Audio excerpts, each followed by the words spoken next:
welcome to the 56th episode of the Manor Podcast. I'm your co-host, Roger Bodee, joined as always with my best friend and other co-host, Michael Hamilton. Michael, are you ready to team up and fight everybody else in flesh and blood in Baltimore this weekend?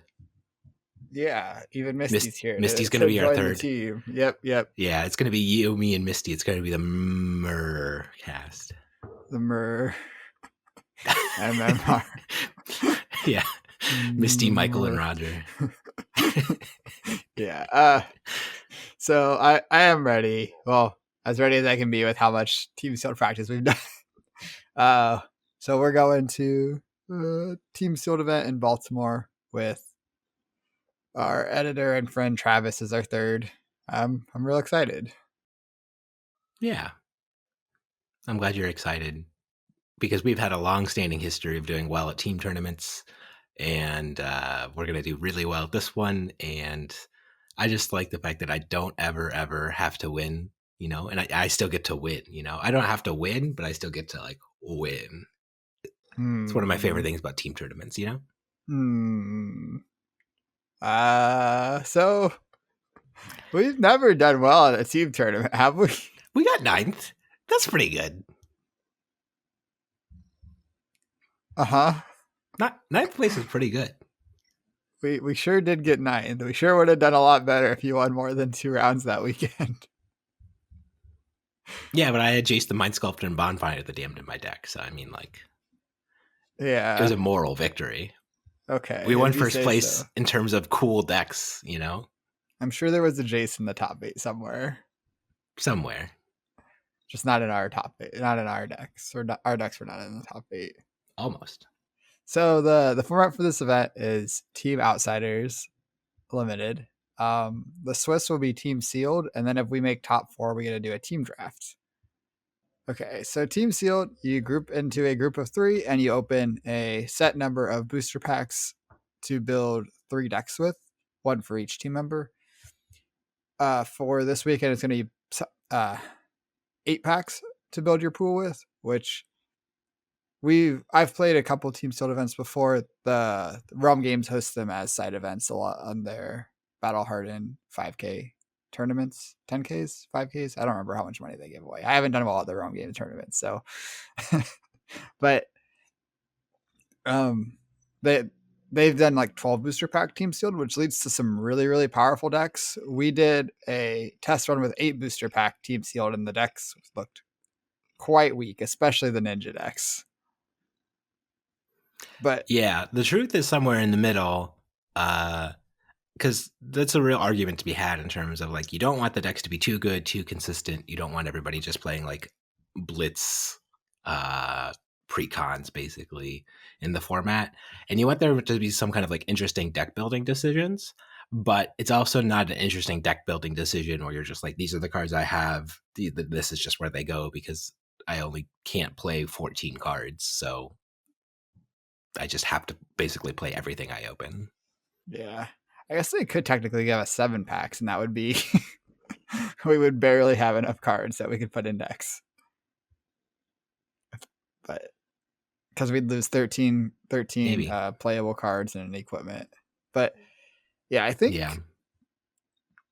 I definitely prefer when limited formats are a little more powerful, when you get to when you're making a lot more cuts and you have like a lot of power cards pulling you in like a couple different directions. I think that's kind of cool, and you can like play whatever ratios you want instead of where we're going to end up basically, which is you just put every card in, you cut your 14 worst cards from your pool, and you got 3 decks.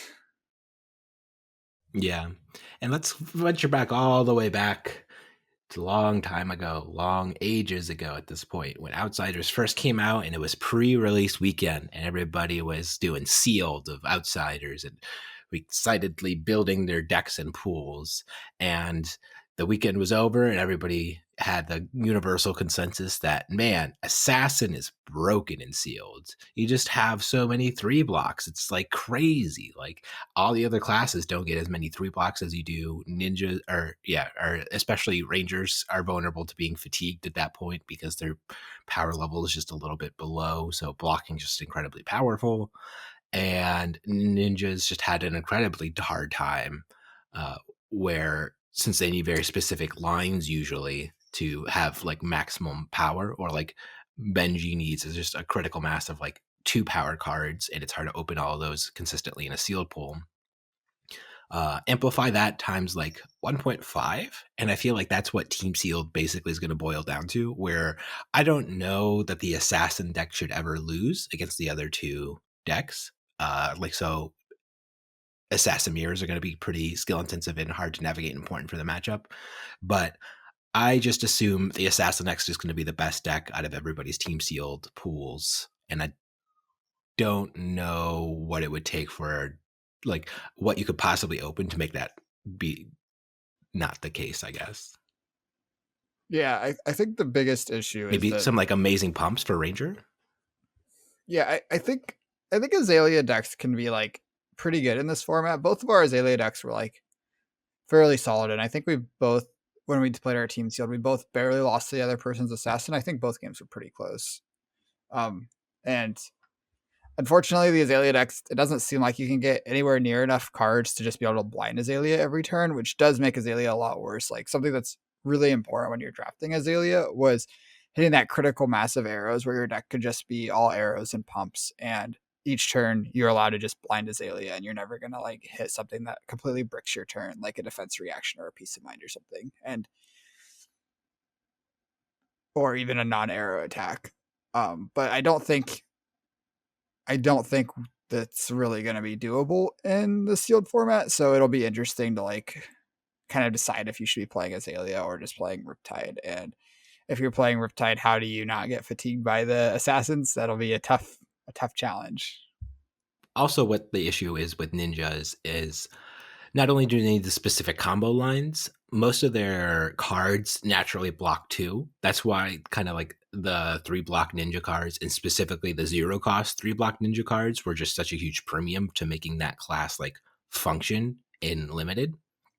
And you're just not going to open a lot of those across 8 booster packs.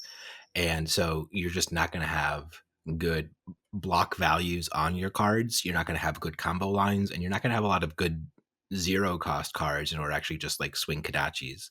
So it just seems like Ninja or one of the 3 decks is going to be quite poor in this format. And I think one of the arguments that was posed to us for why it's 8 booster packs is they don't want fatigue to be too good.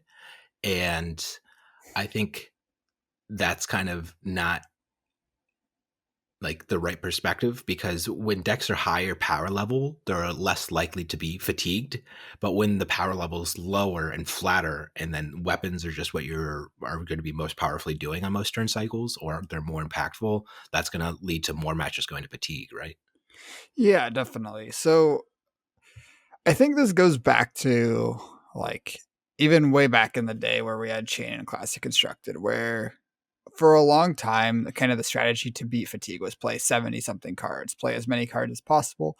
So the idea was kind of like the more cards you play, the less likely you are to get fatigued because you have more cards. But actually what it boils down to is like how much damage your average turn pushes over their ability to block, and diluting your deck with worse cards makes it so you push less damage off on your average turn because your average hand is worth less damage. So having extra bad cards in your deck doesn't really lead to you beating fatigue. Just having a stronger, more powerful, leaner deck usually is more effective in combating fatigue. So, I guess the problem that I see with 8 pack sealed is a lot of these decks are going to draw their 4 card hand and be like, I can do 7 damage, I can do 5 damage, I can do 6 damage, I can't. So I think that's going to lead to a game state where fatigue is happening more often, because if the most you can threaten on your 4 card hand is 6 or 7 damage, then you're much more fatigable than if your hands are threatening 10 or 11 damage with each cycle or even more. I think that a big part of the argument was the fatigue decks are fatiguing by playing extra cards, by like playing like 35 or 40 cards. And if you only have 14 cards you can cut, it's really hard to make a large deck like a 40 card deck in one of your pools, because you're just not going to have 40 cards that are like reasonable to put in your deck most of the time available to you. But even if you have 12 packs and have all these extra cards, if you throw these extra cards into your deck, a lot of them are still going to be 2 blocks. Every card you're adding to your deck is diluting your block value of your deck lower from 3 down to 2, or closer to your average being your average is closer to 2 as you throw in more 2 blocks. And I don't think with 12 packs I still don't think you would get to 30, more than 33 blocks that you could play in your deck, or more than 30 defensive cards you could play in your deck. So yeah, I still don't think 12 is right, overall. I think 10 probably feels closer to right to me. And it's also format contextual, right? Because I think on LSS's official team sealed rules or whatever, they just make a broad recommendation for 8. And it's not actually 100% set that it has to be 8 packs. Because for something like Welcome to Wraith, for example, like if we were doing Welcome to Wraith team sealed, I think 8 packs would be fine. I don't think there would be a big issue on making 3 playable decks between the classes, just because there's just so many good cards. I think 8 packs in Welcome to Wraith would be horrible, because so with team sealed, with 8 packs, you get, well, I guess if it's Welcome to Wraith, you get 8 additional cards that you can cut, because there's 15 cards per pack. Yeah. So you're gonna have 22 cards that you can cut with 8 packs of team sealed. But like 15 of those are going to be the class that you don't play, because there's 4 classes. Each pack has about 2 cards of each class. So roughly 16 of those 22 cards are going to be the warrior cards when you're playing Ninja, Brute, and Guardian. So you'll have like 6 real cuts you get to make. So I think 8 packs isn't enough for Welcome to Wraith either. That's fair. I guess that's a good point. But that's mostly brought on by the fact that was going to be my shining example. That was going to be my shining example of 8 packs work. Maybe Tales of Aria 8 packs works? Yeah, I think it does work in these formats, these 3 hero formats. You can definitely play 8 pack sealed, or these 3 class formats. I feel like a lot of the reason that they really don't want to do too many packs is because I think it's just kind of fundamentally how Riptide is designed. It's a defensive hero with no form of evasion and no weapon. So Riptide doesn't really have a way to close out games. And almost all the games that Riptide wins, it's because your opponent runs out of cards to block with. Because they're never just going to be like, oh, I guess I won't block this. I have 3 cards in hand, but I don't want to block, so I'll die. They just like are always going to block when they get low. And Riptide's lack of evasion gives him no real way to close out a game when the game gets to that point. So I think like the hero is just kind of designed to have these awkward limited formats where like there's no attack reactions, there's no dominate, there's no, oh gosh, I think there's other forms of evasion in the format, but I can't think of, or in the game, but I can't think of any. Intimidate, I guess, is one. Yeah, or like unblockable effects like Benji. Mm-hmm. Or even something like Kadachi's, where like it's not unblockable, but like, are you really giving a card to prevent 1 damage? You don't want to. Oh, arcane damage is another form of like somewhat unblockable or harder to block damage. But yeah, Riptide doesn't have any of that and doesn't have a weapon. So he's a hero that like can basically only win by fatiguing or your opponent triggering a trap when they're at 1. But like, yeah, it just leads to a really fatiguey format. So, or Riptide games in general being very fatiguey. And so do you think what would be the ideal way to handle like team sealed in a format then?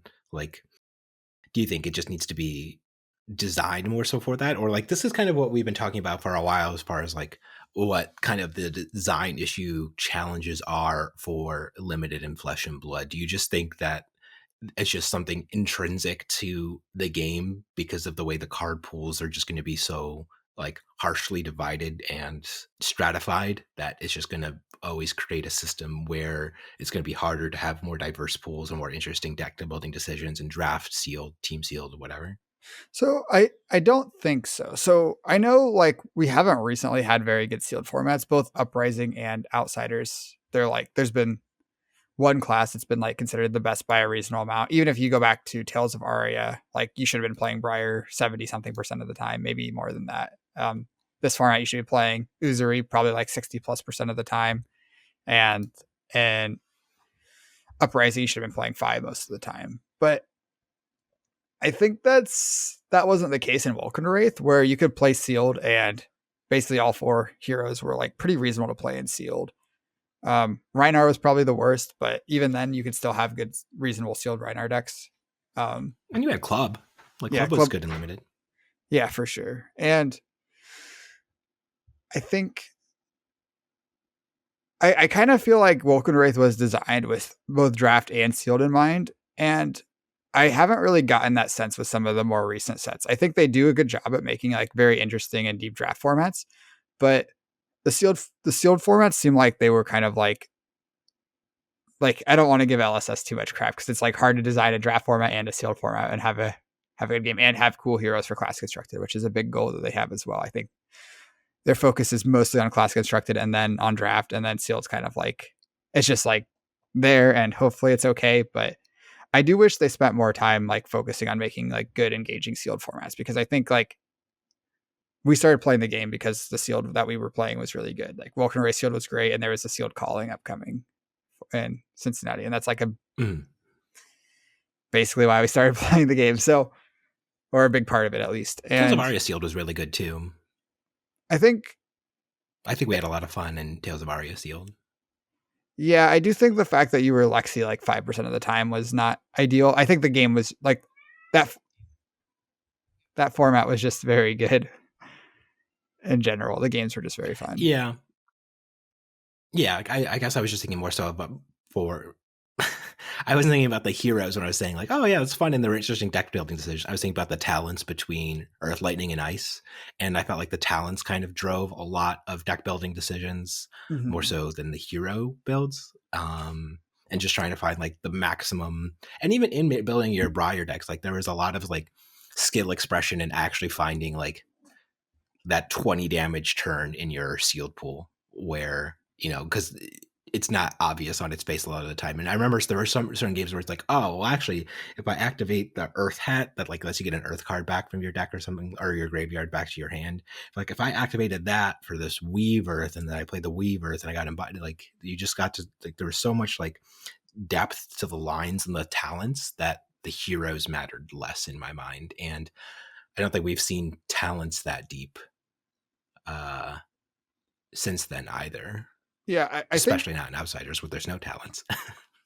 I think Briar in general Unlimited was like she was like an extremely skill testing hero, and like the skill cap of like what you could do with different like limited decks with Briar was like very high. And I remember like when we were playing, we'd like lay out our hands and be like, is this the right sequencing with this hand? After we thought about it for like a minute, and we're like, I should probably just like show you so we can just talk through it. And yeah, absolutely. I think that's one thing that like people weren't super happy when there was like the 3rd Runeblade in a row and Runeblades had been winning, but like Briar was a very fun hero to play Unlimited. Absolutely. And then what if this was like Monarch Team Sealed? Do you think 8 packs would work for a Monarch Team Sealed? So I don't think so, for the same reason that I don't think it works very well in Vulcan Wraith, where like you have the 4th hero that kills so much of your pool. But I know we did a test team sealed of Monarch. And then the talents as well. Yeah, I know we did a test team sealed of Monarch where we did 12 packs. And I do think that did seem like too many. Both of our chain decks were quite good, and our bulletin decks were both very good too, because like the aggro decks were really, really good. When you have 12 packs, you just get so many cards to make very good decks. And our Prism decks and Levia decks that are like more mid-rangey and more just like kind of able to function, just like couldn't really compete as much with the like super fast, super aggressive aggro decks. Yeah, I think your chain deck killed me by like Shackle 4 pretty consistently in Limited. I was just like, yes, I'm dead. Yeah, I remember one turn, it was like, I think I banished 3 cards and hit 2 blood debt cards and presented like 20 damage with Stubby Hammers that turn. I was just like, okay, cool. So yeah, 12 packs is probably too many for Monarch for sure. Mm-hmm. So I feel like we're starting to talk in circle a little bit here. And let's just talk about more of the team sealed dynamics itself. Like, what do you think are like the cooler aspects of like actually being in a team tournament? And why do you think it should be supported more overall? So one thing about card games is there's no natural way to have players team up and work together. Like there's testing teams, yes, but like actually being on a team in a tournament, there's no good way to do that. I know Magic for a while experimented with like you'd have a team of 6 players, and if your team got enough total points in the tournament by doing X things, you would invite multiple people back to the next tournament or something for a little while. But that just like it's very clunky. It doesn't make a lot of sense. It's not intuitive. And yeah, there's team constructed where you have 3 players, each bring a constructed deck, and then you play against another team that each brings a constructed deck. Example of this was the world premiere of Uprising, where it was Team Blitz. Everyone brought a Blitz hero. I think you couldn't play the same hero in multiple slots, so everyone had to be a different hero. But it was, for the most part, it might as well have been an individual Blitz tournament. There's not really a lot gained from being on a team other than you get to play with your team and your friends, which is cool. But I think Team Sealed is like, it's in a really good spot because it gives you a reason to have a team. Like splitting a team, a sealed splitting a sealed pool into 3 different decks is a really interesting and engaging deck building decision where you have to decide what deck gets these generics. For example, in Outsiders, we're going to be like looking at what deck gets the cut down to size, what deck gets the spring load, what deck gets the red piece of minds and the brush house and stuff. So No feisty locals. We're not getting any feisty locals in our sure, pool. who gets the feisty locals? I don't think I opened any of those in my team sealed, so I forgot about it. I'm a feisty guy. Yeah. So that's something that like is a very good and engaging deck building decision, and you can't really have that without having a team sealed tournament. Whereas you're just like in regular sealed, you just put the good cards in your deck, and rather than deciding what deck will benefit the most from having them. You also get a lot of benefits when you're doing a team tournament in general. So I think like having a good reason to do a team tournament is great. Some of the benefits are you are engaged with your friends. You get to like how your friends do matters to you more than just like I want my friends to do well because they're great. Um, like it's actually tied into you, and like whether you have a good tournament or a bad tournament, you have people that are like sharing in those results with you. So if you guys go 0-2 and are sad and lose, then like you've got 2 friends that also went 0-2 that you can console each other and just like hang out with. And because a lot of the time, if you do bad in a tournament and your friends are all doing well, then you're like, I don't want to get people down, so I'm not going to talk about it too much, but I'm here to support you guys. But yeah, When has that ever happened to you in Flesh and Blood? it's happened in Magic. You don't know what that's like. You don't know what it's like in Flesh and Blood, though. You don't know my pain. Okay. And I think there's another added benefit to team events, especially in Blitz and Limited, where they're kind of the highest. They're more high variance than class constructed. Like I don't think team class constructed would be a very good format to be supported, just because one, games can already go quite long in class constructed, and so like 55 minutes isn't actually a lot of time when not only do you have to factor in like your decisions, but like if one of the things that you could do in team sealed is like be like, hey Michael, look at my hand, what should I do? And you could be like, well, I think you should pitch this, block with this, play this, and arsenal this. And I'd be like, oh, okay, cool. And when you factor in those like 10, like those extra like 10, 15, 20 seconds on a turn cycle over and over and over and over again, a lot of matches are going to go to time. There are going to be a lot of draws in team sealed at that point. And so I just don't think it would work for class constructed, but for Blitz and Limited specifically, since 35-minute rounds and the games usually finish pretty cleanly, like there's not a lot of going to time usually in those formats. And since, like I said, they're higher variance, spreading out that variance across 3 matches still allows for like the skill expression to be, displayed, hopefully, across those 3 matches, because it's less likely that, you're just going to get like a Reinar high rolled on turn 1, both yourself, because you can only face them once across the 3 blitz decks. And, if that happens to one of your teammates, you still have your match and your last teammate's match to, kind of make up for that. And then the same kind of holds true for Limited, where just because like if your deck draw doesn't just line up, or like maybe your Azalea flips just don't go your way, or you kind of draw like a clunky all red hand in the middle of the game, or you lose the die roll or something like that, uh, it kind of allows that like variance and limited to be spread out across those 3 matches. And that's kind of what I'm most excited for in the Team Seal tournament coming up. Is like, I know that since we have, you know, I know that I had a team meeting with 2 really good players at least. So I know that our decisions, hopefully on average, are going to be better than our other 3 opponents' decisions on average multiplied across 3 games. So that should just like allow for a pretty high degree of skill expression.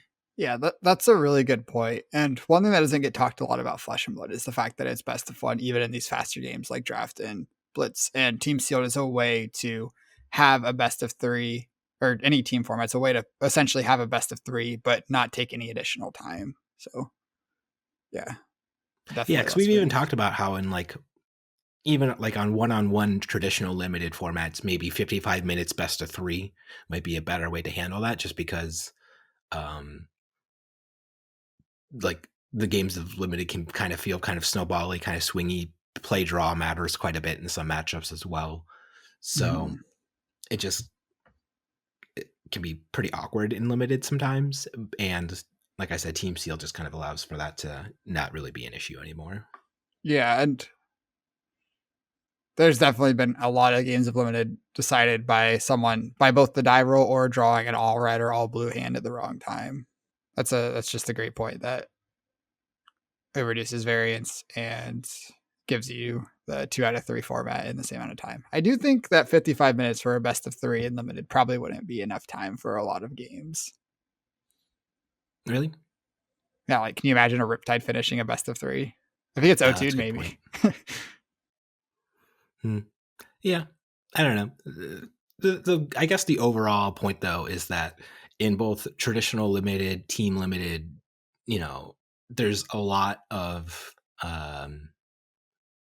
ways to handle those formats. There's a lot of iterations that can be done, and we're hoping that LSS, isn't resting on their limited laurels and continuing to look for ways to like make those formats better and really engage the player base in those ways. We know that limited's not traditionally uh, the most exciting thing, and I just realized that on this recording we talked about that we're teaming, but we didn't announce the coverage thing. We And I did was it. going to say, oh, but then the coverage thing also is going to help people keep more engaged as well for watching. Roger, what is the Oops. coverage You want to thing? record? Do you want to start all over again? Do you want do you want Nope, to nix nope. the I gotta cast go and in just 40 start? minutes. So in like 35 Okay. minutes. So maybe I'll put a little, or maybe Travis or somebody will put a little intro at the beginning, and people will kind of know what's going on anyways, where um basically all weekend long, the Manorcast, Michael, Roger, and the capital T Travis at the end. We're going to be all the feature matches. One of the 3 of us is going to be a feature match every round. We're gonna build our deck on camera. You're gonna watch us do things. You're gonna watch me punt games horribly while Michael, and then they'll be like, "Well, they still win the round." I'll be like, "Thanks, Michael." And then you're gonna watch Michael play masterful games of limited, and you're gonna see Travis on full display in his mastery of Flesh and Blood as well. And yeah, it's going to be a wild ride, and that should hopefully help with kind of like the coverage aspects from limited tournaments, because most of the time it's hard to like have those engaging storylines for people just watching limited tournaments. Yeah, one thing that Limited runs into a lot is when you jump into a random game, you're just seeing random cards. You don't really know what's going on. They're just like, these are cards in their deck, and you watch the game and you're like, okay, I don't think you learn as much as you do from like potentially watching one person through their whole event. And I think like there was a famous Magic Grand Prix where they followed a pro Magic player called Reed Duke throughout his whole tournament. And a Grand Prix is basically Magic equivalent of a calling. And they followed him throughout his whole tournament. He ended up narrowly missing top 8, but it was a great coverage experience, a great viewer experience. I watched that whole tournament excited. It was just really cool. And I think Yeah. what Ethan Van Sant is trying to recreate something similar to that, and I'm really excited for it. Mm-hmm. And then, so let's say we do make the top 8. What format will we be? That's not team sealed anymore, then, baby. It's a whole new ball game there, right? Yeah, so it's cutting to top 4 because it's a team tournament. So top 4 is actually 12 players, but and each match, once you're in the top 4, you're doing a whole team draft against another team. So you'll start with a semifinals team draft, and if you win that draft, then you'll do a finals team draft against the team that won the other side of the bracket. And what the hell is a team draft, Michael? So team draft, you have your same 2 teams of 3 like you do in the team sealed part, and then you sit like a player on one team, then a player on the other team, then a player on one team, and then a player on the other team, alternating between team A and team B players in a circle of 6. And then you basically just do a normal draft. Square of 6? Can you do like a rectangle of 6, or does it have to be a circle? Whatever shape, it doesn't matter. Drafting, I guess it's usually done on rectangular tables, but like essentially a circle, but like you're passing the packs in circles in a rectangle, whatever shape, doesn't matter. You pass the left, like you pass left, and then right and left. You do a normal draft. You do a normal draft. You want to do a circle like this, or do you want to do a circle like this when you're passing the pack? For those on audio only, I'm doing a horizontal circle motion with my hand and then a vertical circle motion like I'm washing a window. And Michael's looking exasperated and unhappy that I'm trolling him about how you pass packs in a circular motion. No, it's just my wall got very interesting at that moment. It looked like a wall. So you do it basically a normal draft after you've separated by team A, team B, team A, team B, and you're going to draft. You can't communicate with your team at all at this point. You just draft. You end up with your deck. You can't trade cards with your team. You can't do anything. You just draft, and then you're going to play a game against the person across from you, and each of your teammates is going to play a game from the person across from them, and it's just going to be another. Basically, you the 3 of you are playing one game against the 3 of your opponents, and whatever team wins that moves on. Basically, whatever team wins that, kind of 2 out of 3. How do you think this is going to function in like Flesh and Blood? Because in Magic, there was a lot of like give and take between the colors and things like that, and it was like there was ways to like start cutting a color or just start like making lots of decisions on that kind of thing. But when the limited format itself is more kind of like on rails, then like how many interesting like team draft decisions do you have other than like, okay, let's make sure that we're not both like beforehand just saying like, Michael, don't draft assassin, Travis, don't draft ranger, I'm going to draft ninja, and making sure that we're not cutting our own team's cards. Yeah, it's really awkward because if you go into the draft hard set on each player playing one of each class, what happens if you're like, I am the ninja drafter and I open Shakedown? Am I passing it? Am I hate drafting? And then you pass it to the So it's really, really awkward. And is that even that big of a deal though? Like if you like maybe the lower floor or the lower ceiling of bombs in Flesh and Blood, like if you open a Shakedown and you pass it, and like what happens if your opponent has or your opponent's team has the same decision and they're not the assassin, they're not the designated assassin player? Well, are they then double passing Shakedown? Well, I was specifically talking. If one team does it and one team doesn't, because that's like the only way you can really compare the. No, if both teams are like, okay, beforehand, it's just everybody on that team has agreed to specifically draft one hero. Because like I think about this in terms of like Fung, Bodee, and Dave.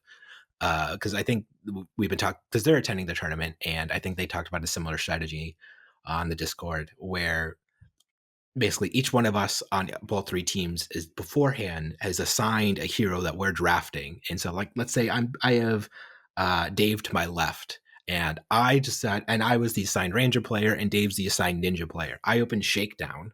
I pass Shakedown to Dave, but he's the assigned ranger player. He can't take Shakedown because he's the assigned ranger player. He then has to pass the Shakedown, and maybe it hits you, who's the assigned assassin player. Like it could almost feel like if we both agreed to that strategy beforehand, we're almost just like splitting the packs evenly, cleanly, and there's not even much to be done in the drafting process. Yeah, again, I don't think there's a lot of benefit to talking about what happens if both teams do this, because if both teams do it, then like I guess what I'm most interested in is who's like advantaged if one team decides to do the strategy and the other team just like adjusts. Because Yeah, we're doing game theory grids now. yeah. So Prisoner's dilemma. In this game theory grid, if you are the designated Katsu or Azalea drafter, Ranger or Ninja drafter, it could be Benji, it could be Riptide as well, and you open Shakedown and you pass it to me, and I'm doing a more typical draft style where I'm staying open, I'm like, oh, okay, I will take the Shakedown and look into playing Uzuri. And then maybe the person that I'm passing to, they're either the designated assassin player or the designated whatever one you aren't. So like a lot of the time, if I end up Uzuri and the person next to me is a designated assassin player, I'm just cutting them from a card. I'm basically just in the class that's cutting them, and they're going to have a much weaker deck than I will because I'm directly picking before them. Yeah, but like if you don't do that, and so let's say the person to your you don't have assigned teams, your opponents do have assigned teams. They open the shakedown, they pass the shakedown, and you're staying open, and you go into assassin, and then I get past good assassin my cards for 2 packs because nobody else is assassin for 2 to 3 picks before me. I go into assassin, and then all of a sudden you, me, and the third and one of their 3 teammates is going to be on assassin. Assassin's going to be overdrafted, right? Which means one of the classes that they pick to have 3 people, or since they split one of each, that means they're guaranteed to get the one of the classes if we have 2 of the same class, which is kind of interesting. But I don't know. I wish I could say I had enough experience in team draft to give the answers out. My experience so far is I have done 1 team draft in a hotel room on a bed, and it was Tales of Aria, and 2 of the 3 people on my team drafted Lexi, and it did not go great for us. I would believe that. You should have had assigned heroes beforehand, baby. I would have fixed everything. Maybe. Okay. You want to talk about the PTI tournament on Sunday now? Or do you have anything else to say about the Saturday tournament? I guess the last thing I want to say about the Saturday tournament is we are big believers in Team Sealed. That's why we're flying to Baltimore to go play in this little Battle Hardened. I've never flown to a Battle Hardened before. I don't think you've flown to a Battle Hardened before either. And I don't think I will again either. Yeah, I probably won't again either. But because we really want to support Team Sealed. I think the format's very good, and I encourage anyone that's like currently on the fence about going, maybe it's really close to you, to try to get some teammates. Just it'll be a lot of fun. Team Sealed's it's just a really good experience, and yeah, I think if you're on the fence, I think you should go. That's all. Yeah, agreed. Wrangle up 2 other good or flesh and blood players around you and go and have a grand old time. We hope to see you there. Okay. PTI event on Sunday. Classic constructed. Yep. No living legend points will be assigned, so we can't living legend Briar. If we could living legend Briar, I would 100% be sleeving up Briar to try to get her over that threshold. But no living legend points can be assigned. But since no living legend points can be assigned, it's the perfect time. Iyslander can't. Yeah, Iyslander. No living legend points. We get to keep her clean. Now, honestly, I haven't played. I think I've played 2 games of Classic Constructed since Worlds, maybe a little bit more actually, or not Worlds, the Pro Tour, maybe a little bit more. I feel like I've played a few games in my coaching sessions, so I've not played very many Classic Constructed games since the Pro Tour. I love Iyslander. She's the deck I'm most comfortable with without having a lot of recent experience with her, and I think she's in a pretty good spot if everyone thinks Oldheim's the best deck. Like, Iyslander kind of still beats up Oldheim pretty badly. So, yeah, I'm playing Iyslander. Yeah, I'm going to play Iyslander too. I think our lists are like 4 cards different at this point. Mm-hmm. You like this rounds on me. I'm not a believer in the card, and that's about it. I don't like this rounds on me. I just like that it blocks for 3. Yeah, and you've never liked Blue Winner's Bite, and I've always liked Blue Winner's Bite quite a bit. So yeah.